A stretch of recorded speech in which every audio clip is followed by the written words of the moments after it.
चलिए जानते हैं आज की देश और दुनिया की सिलेक्टेड काम की और महत्वपूर्ण 50 बड़ी खबरों को सिर्फ 10 मिनट में। पर अभी तक आपने इस वीडियो को लाइक नहीं किया तो लाइक कर दीजिए। प्रधानमंत्री नरेंद्र मोदी ने कहा, युवाओं की भावना को राष्ट्र निर्माण से जोड़ने के लिए अमृत महोत्सव स्वर्णिम अवसर। श्रीलंका की राह पर पहुंचा बांग्लादेश, पेट्रोल 51% और डीजल 42% हुआ महंगा, सड़कों पर उतरे लोग। अग्निपथ योजना के खिलाफ शुरू हुआ राष्ट्रव्यापी मुहिम, संयुक्त किसान मोर्चा के कार्यकर्ता ले रहे बढ़ चढ़ के हिस्सा। त्योहारों और स्वतंत्रता दिवस को लेकर खुफिया विभाग हुआ अलर्ट, चप्पे चप्पे पर पुलिस का पहरा। बॉक्सर अमित पंघाल ने जीता गोल्ड। कॉमनवेल्थ गेम्स 2022 में भारत को मिला 15वां गोल्ड मेडल। इसरो की नई उड़ान, छोटा पैकेट बड़ा धमाल, अंतरिक्ष में भेजी बच्ची की नई सैटेलाइट, खुलेंगे कई राज। चीन ने ताइवान को डराया तो अमेरिका, जापान और ऑस्ट्रेलिया हुए एकजुट, बोले सैन्य अभ्यास रोको। निर्वाचन आयोग ने जगदीप धनखड़ को अगले उपराष्ट्रपति के रूप में निर्वाचन का प्रमाण पत्र किया जारी। पीएम मोदी की अध्यक्षता में हुई नीति आयोग की अहम बैठक की छत्तीसगढ़ की गोधन न्याय योजना की तारीफ। प्रधानमंत्री नरेंद्र मोदी ने राष्ट्रमंडल खेलों के पदक विजेताओं को दी शुभकामनाएं। कांस्य पदक जीतने वाली पूजा के प्रयास की सराहना करते हुए दी हिम्मत। हार के बाद उपराष्ट्रपति पद की उम्मीदवार मार्गरेट अल्वा ने विपक्ष पर लगाया बड़ा आरोप, बोली अंदर से बीजेपी के साथ थे दल। जनता को लग सकता है महंगाई का एक और तगड़ा झटका, बढ़ सकते हैं पेट्रोल डीजल के दाम। सरकारी तेल कंपनियों को लगा 18,480 करोड़ का घाटा। अमृत महोत्सव कार्यक्रम में पश्चिम बंगाल की सीएम ममता बनर्जी को बोलने का नहीं मिला अवसर, टीएमसी हुई नाराज। सरकारी रवैया छोड़कर ठीक से करे काम वरना बैठ जाएं घर, आईटी मंत्री अश्विनी वैष्णव ने बीएसएनएल कर्मचारियों को दी चेतावनी। राष्ट्रीय स्वयंसेवक संघ के प्रमुख मोहन भागवत ने किया बड़ा दावा, कहा संघ का काम भारत को समृद्ध विश्व गुरु बनाएगा। मध्य प्रदेश सरकार 2030 तक 20,000 मेगावाट अतिरिक्त हरित ऊर्जा का करेगी उत्पादन।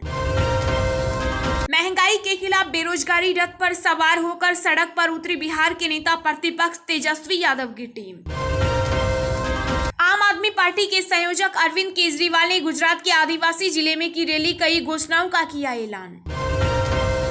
ताइवान के समर्थन में अमेरिका, ऑस्ट्रेलिया, जापान के संयुक्त बयान पर चीन ने जताई आपत्ति। अमेरिकी राष्ट्रपति बाइडेन की कोरोना रिपोर्ट आई नेगेटिव, 21 जुलाई को हुए थे संक्रमित। 15 अगस्त के पहले दिल्ली में आईएसआईएस मॉड्यूल का एक आतंकी हुआ गिरफ्तार, एनआईए ने की छापेमारी। सपा सुप्रीमो अखिलेश यादव ने बीजेपी पर किया कटाक्ष, कहा भाजपा के भ्रष्टाचारी कम से कम अयोध्या को तो छोड़ दें। लंपी वायरस संक्रमण में राजस्थान सबसे आगे, केंद्रीय पशुपालन मंत्री पुरुषोत्तम रूपाला ने कहा संक्रमित जानवरों का दूध पीने से बचें। कॉमनवेल्थ गेम्स 2022 में ट्रिपल जंप में भारत को मिले 2 मेडल, रेस वॉक में संदीप ने जीता bronze. Jim Corbett national park में मोदी सर्किट बनाएगी धामी सरकार, पीएम के साथ शूट हुआ था मेन वर्सेस वाइल्ड। कांग्रेस नेता अधीर रंजन ने दिया एक और विवादित बयान, कहा राम के बजाय रावण की पूजा करना बीजेपी के लिए बेहतर। प्रियंका गोस्वामी ने कॉमनवेल्थ गेम्स 2022 में 10,000 मीटर रेस वॉक में रचा इतिहास, लड्डू गोपाल के साथ सिल्वर मेडल लेने पहुंची भारत की बेटी। रक्षाबंधन पर उत्तराखंड सरकार ने दिया बड़ा तोहफा, रोडवेज बसों में फ्री यात्रा कर सकेंगी महिलाएं। राजस्थान विधानसभा चुनाव में चलेगा धनखड़ फैक्टर, बीजेपी का जाट वोट बैंक को बड़ा सियासी संदेश। भारतीय महिला हॉकी टीम की झोली में 16 साल बाद आया मेडल, शॉट आउट में न्यूजीलैंड को दी मात, पीएम मोदी ने टीम को दी बधाई। नीति आयोग की बैठक से बिहार के सीएम नीतीश कुमार ने बनाई दूरी, तेलंगाना सीएम चंद्रशेखर राव ने किया बहिष्कार का ऐलान। उत्तराखंड में जल्दी बीजेपी संगठन में होंगे बदलाव, नए प्रदेश अध्यक्ष की टीम का जल्द होगा ऐलान। झारखंड में हुआ जनजातीय महोत्सव का आयोजन, सीएम सोरेन ने कहा दिखेगी जीवन दर्शन की झलकियां, होगा फैशन शो। कॉमनवेल्थ गेम्स 2022 में दीपक नेहरा ने 97 किलोग्राम फ्री स्टाइल कुश्ती वर्ग में जीता ब्रॉन्ज मेडल। हरियाणा के सीएम मनोहर लाल खट्टर ने कांस्य पदक जीतने पर महिला हॉकी टीम को दी बधाई। यूपी के कैबिनेट मंत्री राकेश सचाना हुए फरार, अवैध हथियार केस में सुनाई जानी थी सजा। श्रीलंका में अभी खत्म नहीं होगा आर्थिक संकट, बाहर निकलने के लिए राष्ट्रपति विक्रमसिंघे ने सुझाया जनता को उपाय। मिस यूनिवर्स हरनाज कौर संधू को कोर्ट ने थमाया नोटिस, 1 करोड़ रुपए के हर जाने का मामला है। दिल्ली में हैप्पीनेस क्लास से तनाव फ्री हुए बच्चे, भाग गया डर। आप विधायक अतिशी ने बताया केजरीवाल सरकार का कामकाज। यूपी के कैबिनेट मंत्री राकेश सचान के फरार पर सपा सुप्रीमो अखिलेश यादव ने सीएम योगी पर कसा तंज, कहा मंत्री के साथ साथ फरार आईपीएस को भी ढूंढ लीजिए। झारखंड के सीएम हेमंत सोरेन के करीबी पंकज मिश्रा के दाहिने हाथ कहे जाने वाले पर ईडी ने कसा शिकंजा, 6 दिन की रिमांड पर बच्चू यादव। दिल्ली एनसीआर में वायु प्रदूषण को काबू करने के लिए संशोधित योजना 1 अक्टूबर से होगी लागू। यूक्रेन प्लांट पर यूएन की परमाणु निगरानी संस्था ने दी चेतावनी, रूस ने दर्जनों कस्बों पर दागे गोले। आईएमडी प्रमुख मृत्युंजय महापात्र बोले मौसम एजेंसियों की सटीक भविष्यवाणी पर पड़ा जलवायु परिवर्तन का असर। दिल्ली के सीएम ने कॉमनवेल्थ गेम्स में पदक जीतने वालों को बधाई दी तो एथलीट दिव्या ने कहा कभी नहीं की मेरी मदद।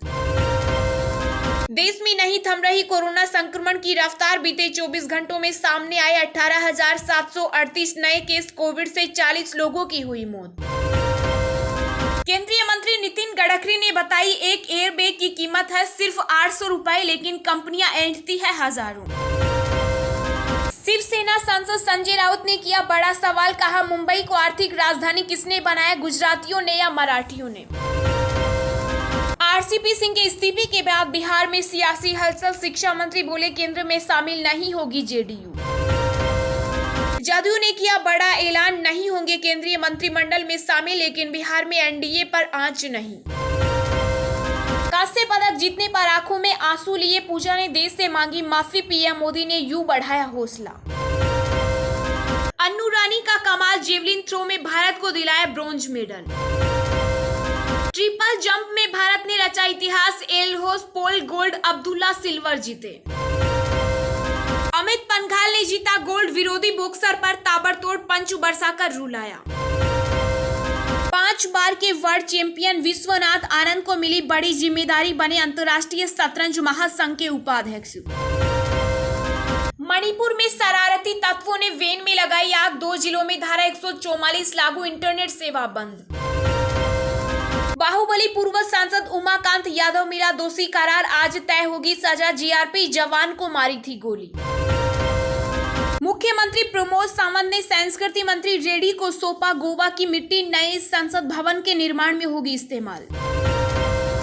राजस्थान के सीएम अशोक गहलोत के बिगड़े बोल, कहा फांसी के कानून से बड़ी रेप के बाद हत्या की घटनाएं। पार्थ की गिरफ्तारी पर बोलना कुणाल घोष को पड़ा महंगा, टीएमसी ने प्रवक्ता पद से की छुट्टी।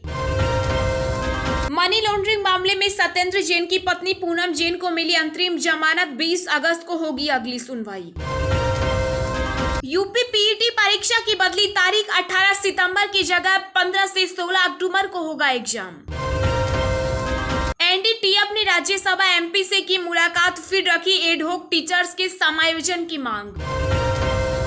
जेल में पार्थ को नसीब हुई चौकी, मंत्री पद खोया लेकिन बने रहेंगे विधायक।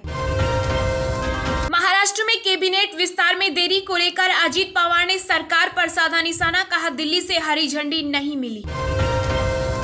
राजस्थान के सीएम अशोक गहलोत के रेप मर्डर वाले बयान पर मचा भूचाल, बीजेपी सांसद राज्यवर्धन राठौड़ ने कहा सीएम बने बलात्कारियों के मनोवैज्ञानिक। दिल्ली में उमस भरी गर्मी से मिली राहत, अगले कुछ दिनों तक राष्ट्रीय राजधानी में जारी रहेगा बारिश का दौर। चलिए अब जानते हैं जो आम आदमी के काम की और फायदेमंद खबरें हैं उनको विस्तार से। और इससे पहले अभी तक आपने इस वीडियो को लाइक नहीं किया तो लाइक कर दीजिए। पीएम मोदी की अध्यक्षता में हुई नीति आयोग की अहम बैठक की छत्तीसगढ़ की गोधन न्याय योजना की तारीफ। जहां प्रधानमंत्री नरेंद्र मोदी ने नीति आयोग की 7वीं गवर्निंग काउंसिल की बैठक की अध्यक्षता की। ये बैठक दिल्ली में आयोजित हुई। इस बैठक में कई राज्यों के मुख्यमंत्रियों ने भाग लिया। नीति आयोग की एक अहम बैठक में प्रधानमंत्री नरेंद्र मोदी ने राज्यों के मुख्यमंत्रियों से विस्तार से चर्चा की। नीति आयोग की इस बैठक में राज्यों और केंद्र सरकार के बीच सहयोग और एक नई दिशा में काम करने के लिए तालमेल बैठाने को लेकर रणनीति पर चर्चा हुई। इसके अलावा बैठक में अन्य मुद्दे जैसे फसल विविधीकरण, कर से क्षेत्र में आत्मनिर्भरता, राष्ट्रीय शिक्षा नीति और शहरी शासन समेत कई अन्य मुद्दों पर भी बातचीत की गई। छत्तीसगढ़ के मुख्यमंत्री भूपेश बघेल ने नीति आयोग की गवर्निंग काउंसिल की बैठक के दौरान कोयला सहित मुख्य खनिजों पर रॉयल्टी रेट में संशोधन का आग्रह किया। उन्होंने नक्सल उन्मूलन के लिए तैनात केंद्रीय सुरक्षा बलों पर 12,000 करोड़ रुपए के खर्च की प्रतिमूर्ति की भी मांग की। प्रधानमंत्री ने इस दौरान छत्तीसगढ़ सरकार की गोधन न्याय योजना की भी तारीफ की। प्रधानमंत्री नरेंद्र मोदी ने राष्ट्रमंडल खेलों के पदक विजेताओं को दी शुभकामनाएं। जिसमें प्रधानमंत्री नरेंद्र मोदी ने बर्मिंघम में चल रहे राष्ट्रमंडल खेलों में भारतीय खिलाड़ियों द्वारा कई पदक जीतने के बाद खिलाड़ियों के प्रयासों की सराहना की। महिला की 50 किलोग्राम फ्री स्टाइल कुश्ती में कांस्य पदक जीतकर भावुक हुई और लोगों से माफी मांगने वाली भारतीय पहलवान पूजा गहलोत के एक वीडियो को टैग करते हुए मोदी ने कहा कि पूजा, आपके पदक के लिए उत्सव होना चाहिए, माफी नहीं। पीएम मोदी ने कहा कि आपकी जीवन यात्रा हमें प्रेरित करती है, आपकी सफलता हमें प्रसन्न करती है, आपकी किस्मत से कई शानदार चीजें हैं, चमकते रहें। मोदी ने कांस्य पदक जीतने के लिए पहलवान पूजा सिन्हा की भी प्रशंसा की और कहा कि उन्होंने एक प्रतिभाशाली पहलवान के रूप में अपनी पहचान बनाई।